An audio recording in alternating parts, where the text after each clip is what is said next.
Il est grand temps qu'on parle des JO, ou plus précisément de ce que la gauche veut faire des JO. Vous allez voir, c'est hyper sympa. Et également ce qu'on fera ensemble, c'est que je vous montrerai comment vous construire un portefeuille d'entreprise de qualité, parce que c'est important de revenir parfois aux bases. Et je suis régulièrement très inquiet de certains commentaires que je vois passer. Il y a encore des gens qui perdent de l'argent en bourse, et c'est stupide en fait, parce qu'il y a vraiment une manière de faire qui peut pratiquement vous assurer sur le long terme d'avoir de belles performances. Alors, on attaque. Bon, déjà pour se mettre dans l'ambiance, je vous propose qu'on regarde un petit peu la danse officielle des JO. En fait, en France, on aime bien être un peu intelligent, vous voyez. Faut qu'il y ait un message un petit peu culturel, artistique, politique. Voilà, on veut pas en mettre plein la vue aux gens en termes de technique, en termes d'organisation, en termes de qualité, en termes de moyens. Non, faut que ce soit un truc un peu politique. Donc voilà, j'imagine qu'il y a une belle chorégraphie moderne.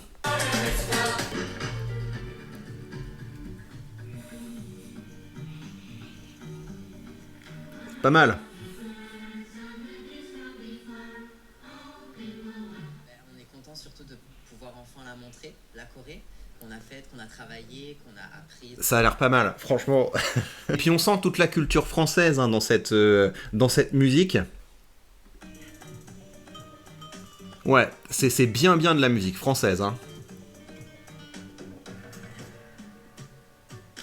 Oui, donc c'est vrai que Gotan Project, c'est un groupe franco-argentin. Mais les gars, quoi, on va faire quand même une petite pause parce que je voudrais vous donner quelques exemples de musique française, parce qu'on a de la belle musique française, les amis. Vous allez me faire le plaisir d'aller écouter un peu de Debussy. C'est joli Debussy, enfin il y a des choses quand même, il y a des tubes de Debussy. Regardez ça, vous connaissez évidemment.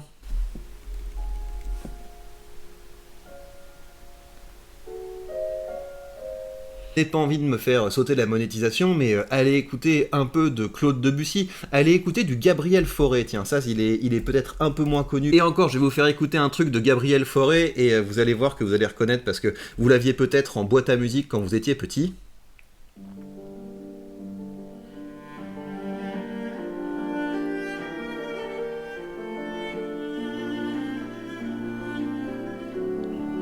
Enfin quand même, on a 2-3 petits trucs qui en jettent en France. Maurice Ravel, c'est très beau Maurice Ravel. Enfin, il y a évidemment le boléro, mais le boléro c'est quand même un peu trop facile. Je vais vous mettre un truc que vous ne connaissez pas. On va se mettre le tombeau de Couperin, vous allez voir, c'est joli ça.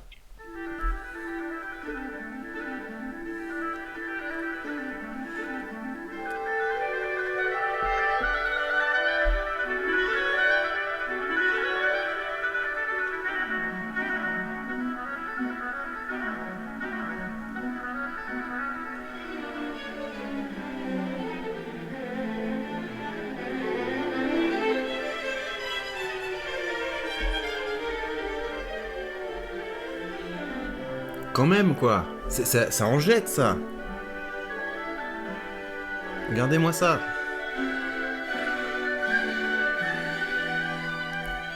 Là, vous avez de l'élégance, vous avez de la culture, vous avez de la civilisation. Il y avait quand même moyen de faire une série de tableaux en mettant de la belle musique française au lieu de nous imposer. Des fois, j'ai le sentiment que ceux qui sont censés représenter et incarner la France ne la connaissent pas. On a fait quand même des choses en France, donc il y avait moyen de faire quelque chose d'un peu élégant. Si les gens viennent en France, c'est pas pour qu'on leur dise « Ouais, regardez, nous aussi, on est ouverts à tous les vents, regardez, on va vous faire un truc un peu avec de la musique monde et puis des danses vulgaires là de je sais pas quoi ». Quand même, les gens, quand ils viennent en France, ils attendent qu'on leur montre un peu de France. Mais ces gens ne connaissent pas la France, donc ils ne peuvent pas montrer de France.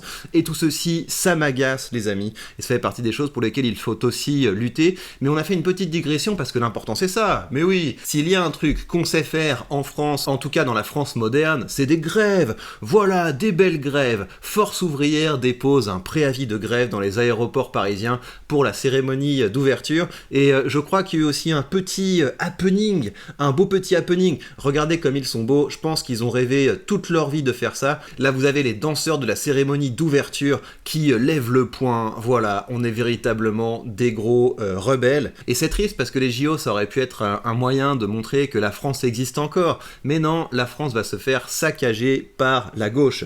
Et plus ça va, plus je me dis que là, il faut inventer une catégorie spécifique à la gauche. Vous savez, dans un budget, vous avez de l'actif et vous avez du passif, mais le passif a quand même une utilité. Vous voyez, de l'actif, c'est quelque chose, par exemple, votre jardin, vous allez semer des choses, vous allez mettre un peu de travail, vous allez arroser, ça va vous apporter quelque chose, donc vous avez un actif. Un portefeuille en bourse, c'est pareil, vous allez l'entretenir, vous allez investir dedans, vous allez vous en occuper un petit peu, et ça va porter ses fruits. Et puis du côté du passif, effectivement, une voiture, c'est quelque chose, ça va avoir tendance à se déprécier en valeur avec le temps, c'est quelque chose, il faut l'entretenir, il faut une assurance, il faut des réparations, il faut mettre de l'essence, et vous avez quelque chose qui est utile, vous avez une certaine utilité avec une voiture, ça vous permet de créer de la valeur, parce que vous pouvez vous déplacer, puis ça peut vous procurer un certain plaisir, et à côté de ça, vous avez du nuisible. Le nuisible, c'est, imaginez, vous avez une espèce d'animal, je sais pas, un genre de ratel comme ça dans votre maison, et toutes les fois que vous venez pour le nourrir, il arrive et il vous croque les boules comme ça.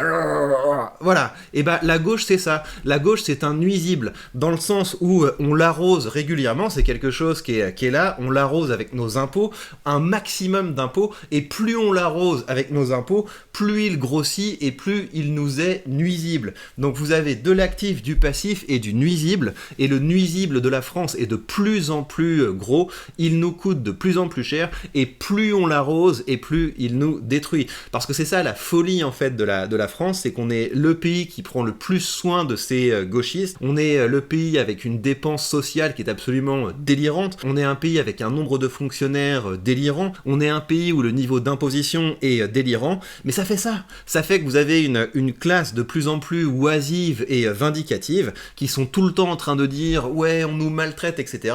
C'est ça la gauche, et on peut mettre autant d'argent qu'on veut dessus, c'est un puissant fond, donc plus on mettra de l'argent dessus, plus on va augmenter la quantité de gens qui sont là simplement pour nous détruire et pour nous faire les poches. Voilà, vous savez ce que j'en pense, et les JO en sont une nouvelle illustration, et plus vite on sera capable de contenir et de faire reculer cette épidémie, mieux ce sera, et c'est pour ça que je vous le dis, commencez à créer du contenu pour faire valoir un point de vue de créateur de valeur, il y a un combat culturel à mener pour faire reculer ces nuisibles. Voilà les amis pour ces nouvelles de la République populaire communiste démocratique soviétique de France, et maintenant on va passer à la partie sérieuse de la vidéo. Allons investissement, parce que si la situation du pays est absolument catastrophique, ça ne veut pas dire que votre situation doit être catastrophique, et on pourrait imaginer au fur et à mesure de notre réussite financière de commencer à recréer quelque chose comme une force d'opposition, comme une force de reconstruction qui permettra à la France de renaître de ses cendres. De toute façon, c'est une bonne idée d'investir bien pour pouvoir avoir la liberté et l'aisance nécessaires à vivre bien, et également à vivre d'où on veut, pour pouvoir s'extraire des règles, des privations, des confiscations que la gauche nous impose en France. Et si vous voulez avoir un bon portefeuille, je pense que c'est une bonne idée d'avoir une base d'ETF. C'est comme ça en tout cas que je configure mon portefeuille, et j'investis régulièrement dans des ETF, et le meilleur ETF c'est évidemment l'ETF du SP500, même si le Nasdaq devrait le dépasser au bout d'un moment, hein, mais c'est que j'ai ouvert la ligne Nasdaq beaucoup plus récemment, et si vous investissez régulièrement, eh bien ça devrait vous permettre de vous mettre à l'abri.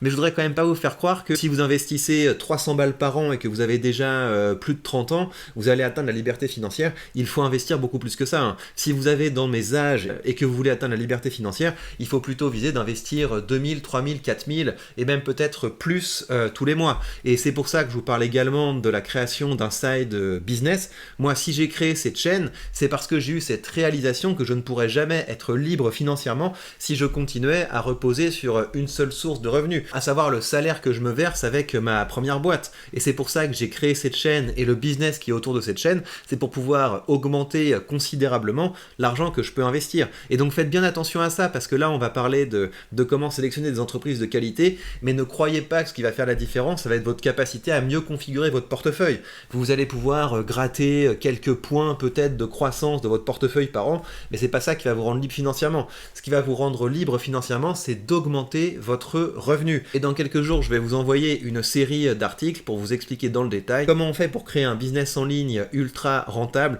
Et donc vous avez le lien sous la vidéo vers mon cercle des orateurs. Manquez pas ça, je pense que c'est à partir de vendredi que je vais vous envoyer des emails pour vous décrire tout ça, donc inscrivez-vous pour ne pas louper ça. Bref, objectif numéro 1, augmenter vos revenus, et ensuite investir intelligemment en bourse. Ça passe par les ETF, mais on peut faire un petit peu mieux que les ETF. Vous le voyez ici, les lignes qui ont le mieux performé de mon portefeuille, ce sont des choix individuels, et vous avez Microsoft qui a fait plus de 100%, et vous avez Apple qui a fait plus de 90%, alors que c'est des entreprises que j'ai rachetées régulièrement. Ça ne prend pas en compte le fait que j'ai racheté plus haut. Mais donc si ces entreprises surperforment, c'est pas une surprise, et je vais vous montrer d'où cette surperformance vient.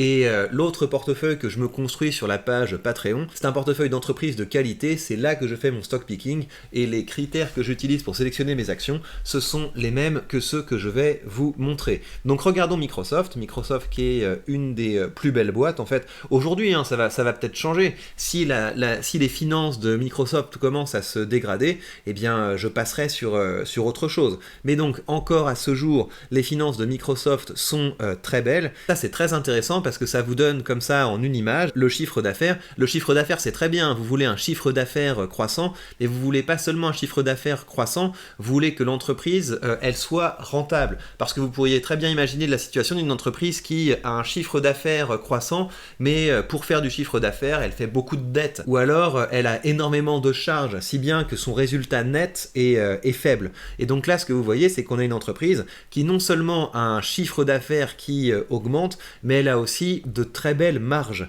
C'est ça qui est intéressant. C'est-à-dire qu'à la fin, dans votre poche, il vous reste quelque chose. Donc vous voyez le chiffre d'affaires c'est vraiment magnifique. Vous avez une augmentation très solide du chiffre d'affaires. Et ce qui est bien, c'est qu'il vous donne également l'augmentation du chiffre d'affaires, et on se rend compte qu'on a une augmentation du chiffre d'affaires à 2 chiffres. On parle d'une entreprise qui est gigantesque, et elle a quand même une augmentation du chiffre d'affaires à 2 chiffres. Donc ça, c'est le premier critère. Vous avez envie d'avoir une entreprise qui a un chiffre d'affaires avec une croissance rapide. Mais vous voulez également regarder la profitabilité, et la profitabilité, eh bien, vous vous rendez compte des marges de Microsoft. Après, je vais vous montrer pour que vous puissiez comparer avec une entreprise de moindre qualité, mais là, vous vous rendez compte les marges que se fait l'entreprise. C'est-à-dire, je simplifie très grossièrement, mais quand cette entreprise vend un produit, il y a la moitié qui va dans votre poche en tant qu'actionnaire. La moitié, c'est de l'argent qui est à vous. Et puis, on a envie également d'avoir une belle rentabilité, et donc la rentabilité, c'est ce que vous donne le ROE et le ROA, et si c'est à 2 chiffres, et tant qu'à faire, si c'est plutôt proche de 20,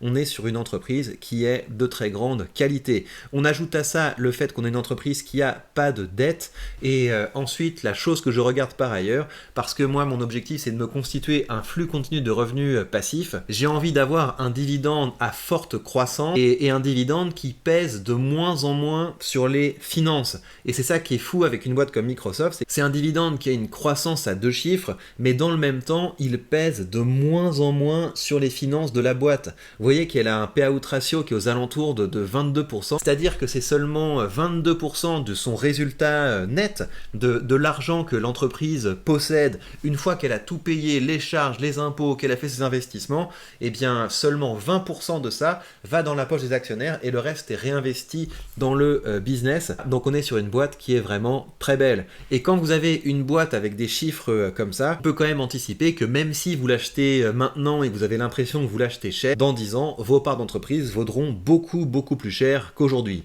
Alors, on va comparer maintenant cette entreprise avec une entreprise, disons, qui souffre un petit peu plus. On va regarder Carrefour. Carrefour, c'est une entreprise qui est pas mal, il me semble. La dernière fois que j'avais regardé, c'était une entreprise qui était intéressante, mais on va voir les différents ratios qu'on a vus ensemble, et vous allez voir pourquoi j'investis dans Microsoft et pas dans Carrefour. Donc là, ce que vous voyez, c'est que vous avez une une boîte qui souffre pas tellement en termes de chiffre d'affaires.